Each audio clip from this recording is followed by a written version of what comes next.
बिस्मिल्लाहिर्रहमानिर्रहीम। अस्सलाम वालेकुम। आपको समर फूड कॉर्नर पर वेलकम। आज मैं बनाने जा रही हूँ जनाब एक बंगाली डिश पाकिस्तानी टेस्ट के अकॉर्डिंग। इसको वीडियो को आप स्किप मत कीजिएगा, शुरू से लेकर एंड तक ज़रूर देखिएगा। बहुत ही डिलीशियस डिश बनती है जनाब ये। अगर एक दफ़ा आप बना लेंगे तो आप सारा साल सारी यानी सारी सर्दियाँ इसको एंजॉय करेंगे। इसमें फ़िश करी जो जिन लोगों से नहीं सही बनती वो भी आज ज़रूर देखिएगा, और मैं इसमें आपको टिप्स भी दूंगी डिफरेंट, तो आप इसको वीडियो को स्किप मत कीजिएगा। तो चलें जी, घी हमने डाल लिया है, और घी या ऑयल जो भी आप इस्तेमाल करना चाहें,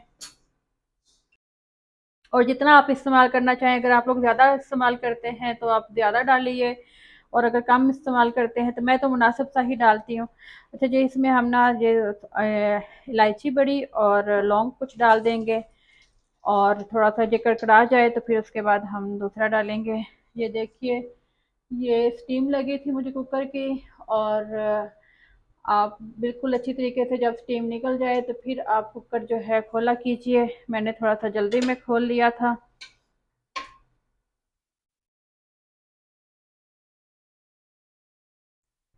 चले जी, अब मैं इसमें लहसुन अदरक का पेस्ट डालूंगी, 1.5 चम्मच।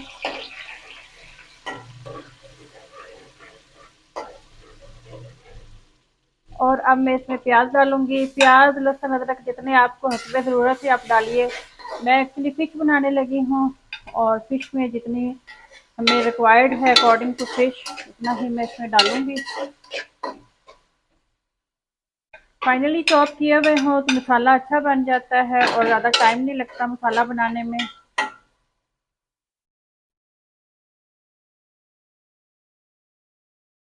जी, ये प्याज तकरीबन ब्राउन हो गए हैं, तो अब हम इसमें नमक मिर्च डालेंगे। अच्छा जी, फ़िश में ऐसा है कि हम नमक डाल के वॉश करते हैं तो फिर नमक कम हम डालेंगे, और मिर्चें मैं थोड़ी सी ज़्यादा रखूँगी क्योंकि मैंने हेल्थ उसके साथ राइस के साथ खानी है। और हल्दी हम डाल देंगे, मसाला बाद में डालेंगे, गरम मसाला।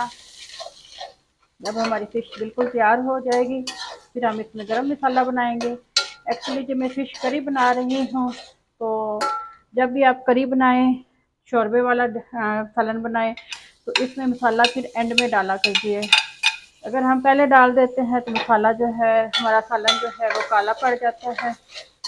तो अभी हम इसमें पानी नहीं डालेंगे, तो टमाटरों को गलने देंगे अच्छे से, फिर हम इसमें पानी डाल के तो इसका मसाला अच्छा सा बनाएंगे।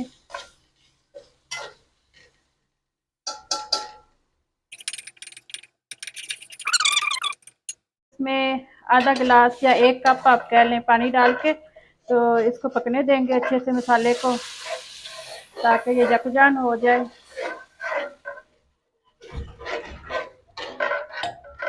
अब मैं इसके ऊपर लिड लगा देती हूँ, और जब तक के इसमें से पानी नहीं, यानी घी पानी खुश्क नहीं हो जाता और घी नहीं निकल आता। 5 मिनट हो गए हैं पकते हुए, तो आप देख रहे हैं कितनी इसमें से अच्छे से मसाला भुना भी गया है, और ऑयल भी निकल आया है।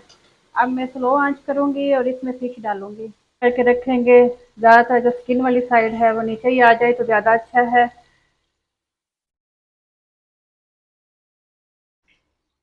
ये इसको तकरीबन पकते हुए 2 मिनट हो गए हैं, 3 मिनट बल्कि हो गए हैं। अब हम इसमें पानी डालेंगे।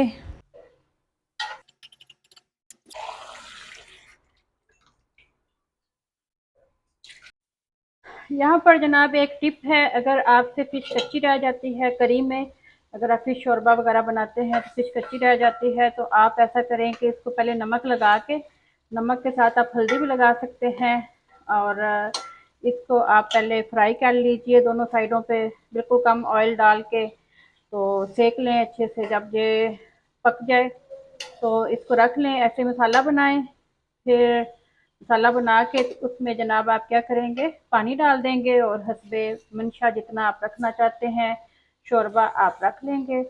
तो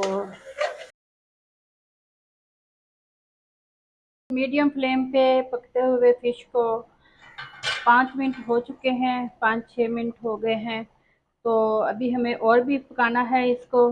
तो अब मैं क्या करूँगी, इसमें मैं सब्ज़ मिर्चें या सब्ज़ धनिया वगैरह जो डालना है, ये जी हम गरम मसाले का एक भरा हुआ चम्मच डालेंगे इसमें।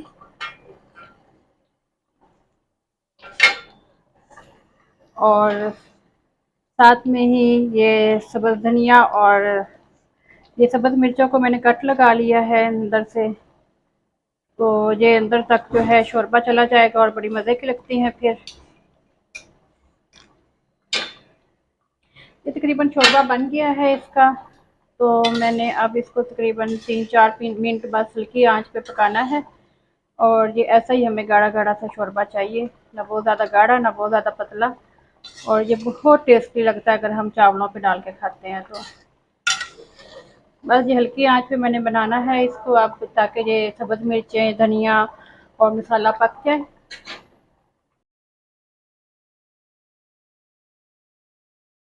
देखिए माशाल्लाह किस कदर खूबसूरत सलन बन गया। तो ऐसे आप भी फ़िश बनाइए, ये बंगाली फ़िश डिश बनाएं, बहुत मज़े की बनती है। और हम हीट बंद कर देंगे और मैं इसको आपको डिश आउट करके दिखाती हूँ। बिस्मिल्लाहिर्रहमानिर्रहीम।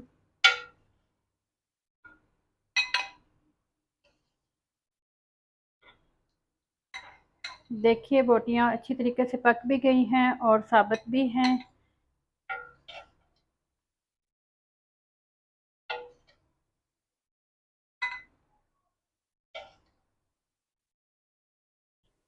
चलें जी, ऑयल मैंने डाल लिया, ऑयल गर्म हो गया, इसमें मैं ये डाल दूंगी। और कुछ लोग इस वक्त ही ज़ीरा डाल लेते हैं, मैं नहीं डालती, मैं थोड़ा सा बाद में ही डालूंगी ज़ीरा, जब हम पानी डालेंगे। तो आप इस वक्त भी डाल सकते हैं। इसमें हम प्याज डाल देते हैं।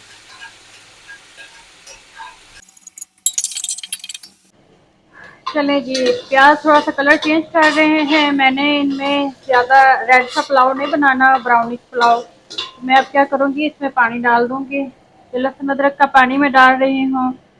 और जो लोग, जिन लोगों के घरों में लहसुन अदरक का टेस्ट नहीं पसंद किया जाता, वो उसमें पानी ऐड कर सकते हैं, लेकिन डालिए ज़रूर, क्योंकि चावल बादी होते हैं और इसमें फ्लावट होने, ब्लोटिंग होने का खतरा होता है, फ्लावट होने का, पेट में गैस होने का।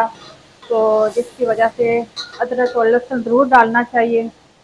अब मैं इसमें आधा कप पानी डाल दूँगी और साथ में ही इसमें मसाले डाल दूँगी। अच्छा जी, ऐसा है कि अगर आप नॉर्मली, अगर आप कम मिर्ची खाते हैं तो आप इसमें काली मिर्चें डाल सकते हैं। और वैसे भी इस फिश के साथ काली मिर्चें ही पसंद की जाती है, काली मिर्चों वाला पुलाव। क्योंकि मेरे बच्चे जो हैं वो समटाइम नहीं डालते, जब मैं थोड़ा सा ज़्यादा पुलाव बना रही हूँ इस वजह से मैं इसमें क्या डालूँगी, साथ में मैं इसमें थोड़ा सा लाल मिर्चें भी इस्तेमाल करूँगी।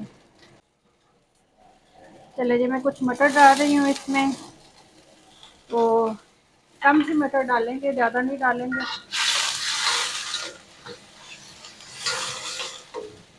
चावल मैंने लिए हैं, ये तकरीबन 1 के 1 kg है, उसमें मैं तकरीबन ये 2 चम्मच नमक डाल रही हूँ। ऑलमोस्ट ये पूरा रहता है, अगर कम हुआ तो फिर हम इसमें और डाल लेंगे। और जनाब ये काली मिर्च का तकरीबन 1.5 चम्मच, हाफ चम्मच हल्दी मैं इसमें नहीं डालूंगी। हल्दी मैं इसलिए नहीं इसमें डाल रही क्योंकि मुझे वाइट पुलाव चाहिए। मैं थोड़ा सा इसमें और पानी डाल दूंगी ताकि मटर भी पक जाए और मसाला भी अच्छे से पक जाए।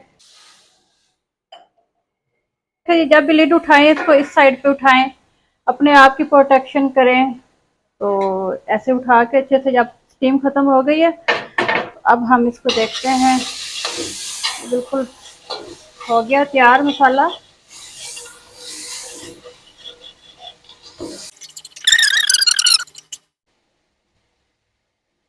भुन चुका है। अब मैंने जो 2 गिलास पानी चावल लिए थे, अब मैं इसमें तकरीबन पौने 3 गिलास डालूंगी। वैसे तो अमूमी तौर पर हम 1.5 गिलास डालते हैं, लेकिन जो खड़े चावल बनाना चाहें वो थोड़ा सा कम पानी डालें। ये दो, ये थोड़ा सा 3 से कम है, तो कुछ एवेपोरेट हो जाएगा जब बॉईल होने में। तो अब हम क्या करेंगे, इस वक्त हम चेक भी कर लेंगे कि किसमें कितना सॉल्ट है। नमक अगर कम है तो थोड़ा सा तेज तेज हमें चाहिए हो। अच्छा जी, सम टाइम हम लोग कम ऑयल डाल लेते हैं या ज़्यादा ऑयल डाल लेते हैं। तो जब ये चावलों में हम पानी डालते हैं चावलों के मिक्सचर में, तो इस स्टेज पे आप लोग देख लिया कीजिए कि अगर ज़्यादा चिकनाई हो रही है या कम चिकनाई हो रही है। ज़्यादा चिकनाई हो रही है तो शायद आप इसमें बर्फ़ क्यूब डाल के तो निकाल सकते हैं ऑयल को, या फिर आप किसी भी चम्मच के ज़रिए इस तरह से आप निकाल सकते हैं। तो ये देखिए एक बारीक सी परत आ जाए चावलों पे चिकनाई की ऑयल की, तो ये मुनासिब ऑयल होता है। और अगर कम हो तो आप इस यानी इस वक्त आप डाल भी सकते हैं ऑयल। अगर जिन लोगों को नहीं पता चलता कि हमारा ऑयल ज़्यादा है या कम है, तो वो इस स्टेज पे इस तरह से देख सकते हैं। तो अब हम नमक चेक कर लेते हैं। अगर नमक कम है तो हम इसमें डाल लेंगे थोड़ा सा। नमक जो है वो तकरीबन पूरा है, लेकिन फिर भी मैं थोड़ा सा इसमें डाल रही हूँ, थोड़ा सा तेज़ नमक हो तो फिर उसके बाद हमारे चावलों में मुनासिब नमक होता है।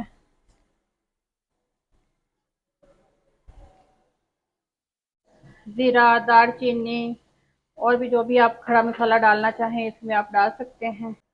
जी, अब मैं इसमें चावल डाल दूँगी। अगर आपको अचानक चावल बनाने पड़ जाते हैं और आपने भिगो के नहीं रखे तकरीबन आधा घंटा, तो आप क्या करेंगे, अब इसमें चावल डाल के तो आप थोड़ी देर लिड लगा के इसको पका लेंगे, थोड़ी सी मीडियम आंच पे। तो जो आपने नहीं भिगोए होंगे चावल, तो उसका आपको जो इस वक्त पक जाएगा। इस तरह से लिड लगा देंगे और थोड़ी देर के लिए इसको मीडियम आंच पे पका लेंगे। मैंने चूँकि आधे घंटे के लिए इसको भिगोया हुआ था, इस वजह से मुझे कोई ज़रूरत नहीं है कि मैं हल्की आंच पे इसको पकाऊँ।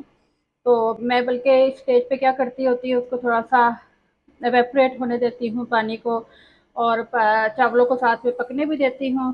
इस तरह से फिर चावल ज़्यादा खड़े-खड़े और मज़े-मज़े के बनते हैं। और अगर आप आधा घंटा पहले चावलों को भिगो लेते हैं, तो चावलों की लेंथ बहुत लंबी होती है, तो इसकी वजह से चावल टेस्टी हो जाता है।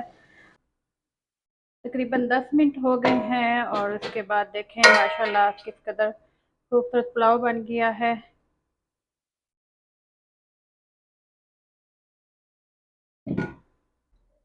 चलें जी, ये फाइनल लुक है हमारे खाने की। इस तरह से आप भी बनाइए, और मेहमान आए तो भी बनाइए, और मेहमानों से भी दाद वसूल कीजिए, और घर वालों को भी बना के खिलाइए, और सर्दियाँ भी इंजॉय कीजिए।